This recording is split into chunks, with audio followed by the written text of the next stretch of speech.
안녕하세요 여러분. 오늘 하루도 주님의 선하신 손길을 경험하는 그런 하루가 되기를 축복합니다. 오늘 본문은 사무엘상 17장인데요 1절부터 30절까지 먼저 보도록 하겠습니다.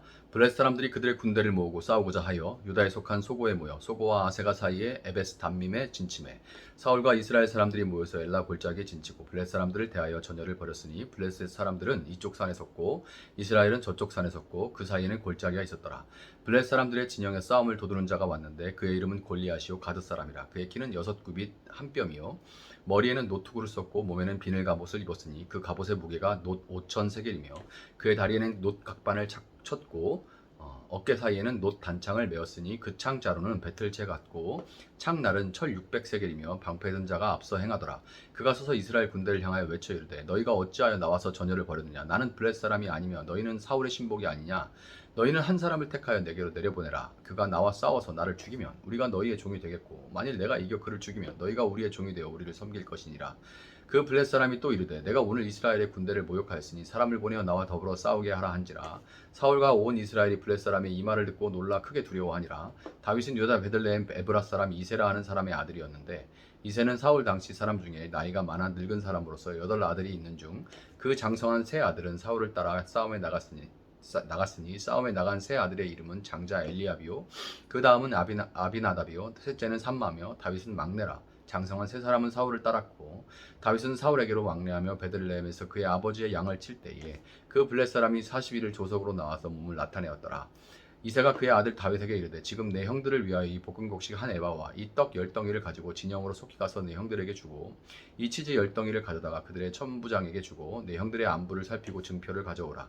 그때 사울과 그들과 이스라엘 모든 사람들은 엘라 골짜기에서 블레셋 사람들과 싸우는 중이더라. 다윗이 아침에 일찍이 일어나서 양을 양치는 자에게 맡기고 이새가 명하는 대로 가서 진영에 이른즉 마침 군대가 전장에 나와서 싸우려고 고함치며 이스라엘과 블레셋 사람들이 전열을 벌이고 양군이 서로 대치하였더라. 다윗이 자기의 짐을 짐지키는 자의 손에 맡기고 군대로 달려가서 형들에게 문안하고 그들과 함께 말할 때 마침 블레셋 사람의 싸움 도두는 가드 사람 골리앗이라 하는 자가 그 전열에서 나와서 전과 같은 말을 하며 다윗이 들으니라. 이스라엘 모든 사람이 그 사람을 보고 심히 두려워하여 그 앞에서 도망하며 이스라엘 사람들이 이르되 너희가 이 올라온 사람을 보았느냐. 참으로 이스라엘을 모욕하러 왔도다. 그를 죽이는 사람은 왕이 많은 재물로 부하게 하고 그의 딸을 그에게 주고 그 아버지의 집을 이스라엘 중에서 세금을 면제하게 하시리라. 다윗이 곁에 서 있는 사람들에게 말하여 이르되 이 블레셋 사람을 죽여 이스라엘의 치욕을 제거하는 사람에게는 어떠한 대우를 하겠느냐. 이 할례받지 않은 블레셋 사람이 누구이기에 살아계시는 하나님의 군대를 모욕하겠느냐. 백성이 전과 같이 말하여 이르되 그를 죽이는 사람에게는 이러이러하게 하시리라 하니라. 큰형 엘리압이 다윗이 사람들에게 하는 말을 들은지라. 그가 다윗에게 노를 바라여 이르되 네가 어찌하여 이리로 내려왔느냐. 들에 있는 양들은 누구에게 맡겠느냐. 나는 네 교만과 내 마음의 완악함을 아노니 네가 전쟁을 구경하러 왔도다. 다윗이 이르되 내가 무엇을 하였나이까. 어찌 이유가 없으리이까 하고 돌아서서 다른 사람을 향하여 전과 같이 말하며 백성이 전과 같이 대답하니라. 아멘.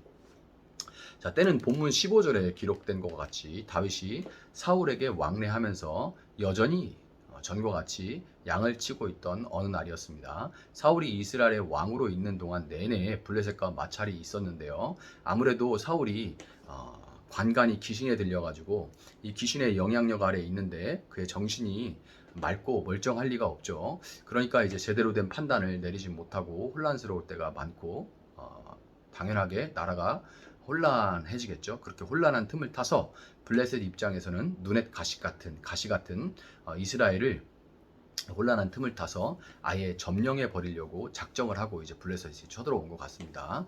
하나님의 백성 이스라엘의 운명이 풍전등화와도 같은데 하나님께 택함을 받아 사무엘에게 기름 부음을 이 왕으로 기름 부음을 받은 다윗은 대체 그동안 어디서 무엇을 하고 있었던 걸까요? 사무엘상 16장 13절은 사무엘이 다윗에게 기름을 부은 이후에 다윗이 여호와의 영에 크게 감동되었다 이렇게 기록을 하고 있는데요. 쉽게 말해서 다윗에게 성령이 임한 이후에 성령께서 그를 떠나시지 않고 언제나 다윗과 함께 하셨다 하는 그런 의미입니다. 그런데 성령이 다윗과 함께 하시는데 언제나 그런데 현실에서 뭐라도 바뀐 게 있나요? 하나도 없습니다. 아버지와 형들 앞에서 다윗은 여전히 일곱의 덤 혹은 깍두기 같은 그런 막내였고 여전히 양을 치고 있었습니다. 그럼에도 그는 성령이 동행하심으로 인해서 양을 치는 와중에도 하나님을 찬양했고 그 소리가 참으로 아름답고 은혜스럽기에 누군가의 추천으로 사울이 악한 영으로 인해 힘들어할 때 왕궁으로 불려가기는 했지만 그렇다고 해서 또 어떤 부를 그걸 통해서 얻었다거나 아니면 한 자리 벼슬을 차지하게 된 것도 아니었어요. 변한 게 눈으로 보이는 것은 없었습니다. 목회자로서 저는 그동안 이 신앙이 없던 사람이 하나님을 만나고 하나님의 은혜를 누리게 되거나 아니면 신앙이 꺼져가던 그런 사람이 다시금 그 신앙에 불이 붙는 모습을 볼 수 있는 그런 감사한 기회를 여러 차례 누릴 수가 있었습니다. 참 목회자로서 정말 감사한 일이죠. 그런데 그런 은혜를 누리는 사람들이 보이는 어떤 공통점이 하나가 있는데요. 바로 하나님께서 자신을 얼마나 사랑하시는지, 자신을 향해 얼마나 놀라운 계획을 가지고 계신지를 알게 되고 다시 새삼스럽게 이제 깨닫게 된 후에 바로 당장 어떤 변화가 일어나거나 어떤 일을 맡기실 거다라고 그렇게 생각하는 게 그런 분들의 공통점이에요. 그러다가 이제 어느 정도의 시간이 흘러가는데 처음에 막 기대를 하고 하나님 저를 어떻게 사용하실지 뭐 이런 기대를 하다가 그 기대가 만족되지 않으면 실망하고 낙심하게 되는 경우들을 왕왕 보게 됩니다. 이런 경우 어떤 관리와 영적인 조언이 없이 시간이 그 상태로 그냥 오래 가면서 소위 우리가 불관리가 안 된다 그러죠. 그래서 마음에 그 불이 사그러들게 되면 자칫 소위 나도 왕년에 다 해봤는데 별거 아니야 라고 하는 그런 왕년에 해봤는데 별거 아니야 파 이런 교회에 이런 어떤 좀 냉소적인 그런 사람들이 있어요. 그런 냉소파로 전락하게 될 우려가 있습니다.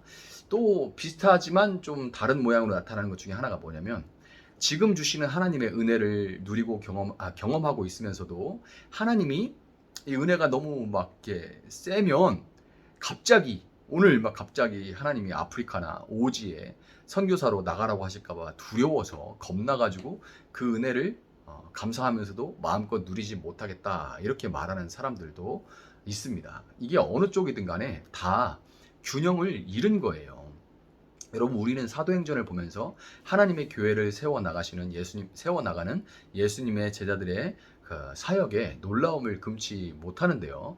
그만큼 놀라운 것이 뭐냐면 사복음서에 나오는 사도행전의 그 아주 멋지게 사역하는 그 제자들이 사도들이 사복음서에서 얼마나 그들이 참 어리석고 절망스러운 그런 모습들인지 하는 것이 또 다른 참 놀라운 점입니다.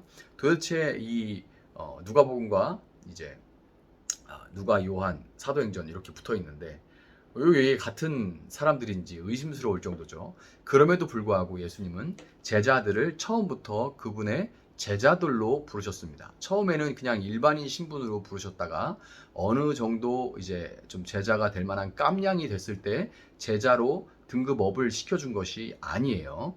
이미 제자로 부름받은 그들이 예수님과 동행하며 제자가 되어갔듯이 제자로 부름받은 그들이 제자가 되어갔듯이 성령의 기름 부음을 받아서 이스라엘의 왕으로 부름받은 다윗이 그러나 여전히 목동으로서 찬양하며 하나님을 예배하는 목동으로 동일한 하루하루를 살아갔듯이 하나님은 부르신 자를 그분이 은혜를 주신 자들을 그때부터 그 부르심과 은혜를 받기에 합당한 자로 만들고 다듬어 가시는 거예요. 당장에 뭐 크게 막 변하는 것보다 매일매일 그 일상에서 그 사람을 만들고 다듬어 가시는 겁니다. 그리고 그렇게 그를 세워 가시는 중에 한 번씩 또 사역을 맡기시고 그 사역이 맞춰지면 또다시 훈련하는 것이 반복, 이것이 평생 지속되는 겁니다. 이 비밀을 아는 자는 하나님을 만난 이후에 예수님의 은혜를 경험한 후에 성령님의 은사를 누린 후에 다윗과 같이 동일한 일상에 감사하며 찬양하며 범사에 예수님 앞에서 행하듯이 행하는 순종하는 훈련을 받게 됩니다. 그리고 이런 훈련을 일상에서, 어디 가서가 아니라 일상에서 그런 훈련을 받게 되는 거예요. 그리고 이런 훈련을 성실하게 수행하는 사람은 하나님께서 그 사역을 이제 맡기실 때 역시 훈련되었기 때문에 주저하지 않고 준비된 자로 사역을 수행하게 되는 겁니다.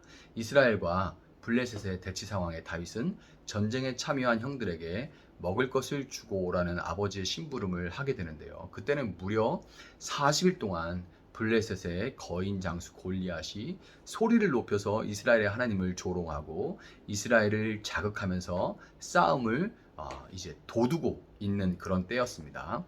다윗이 감히 하나님을 모욕하는 골리앗의 목소리를 듣고 이스라엘의 하나님을 위해 떨쳐 일어나려고 하자 그의 큰형 엘리압은 니까짓 게 뭔데 괜히 나가서 가문 망신시키려고 네가 뭘 한다고 막 이러면서 그 싸움에 나서려고 하는 동생에게 분노를 터뜨리죠. 다윗은 골리앗에게 분노를 터뜨리는데 엘리압은 동생에게 분노를 터뜨립니다.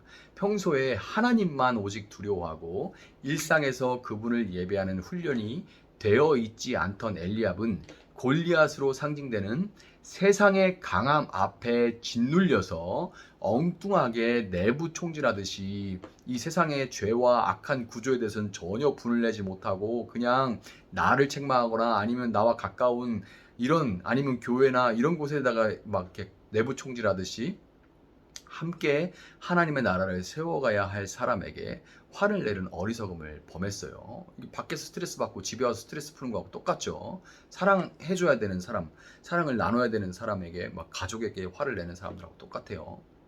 그런데 다윗은 형의 분노에 분노로, 형의 악에 악으로 대항하지 않고 정확하게 그가 맞서야 할 하나님을 대적하고 하나님을 모욕하는 죄와 골리앗이 상징하는 겁니다. 세상의 힘, 죄와 악한 구조에 맞서 떨치고 다윗은 일어났던 겁니다.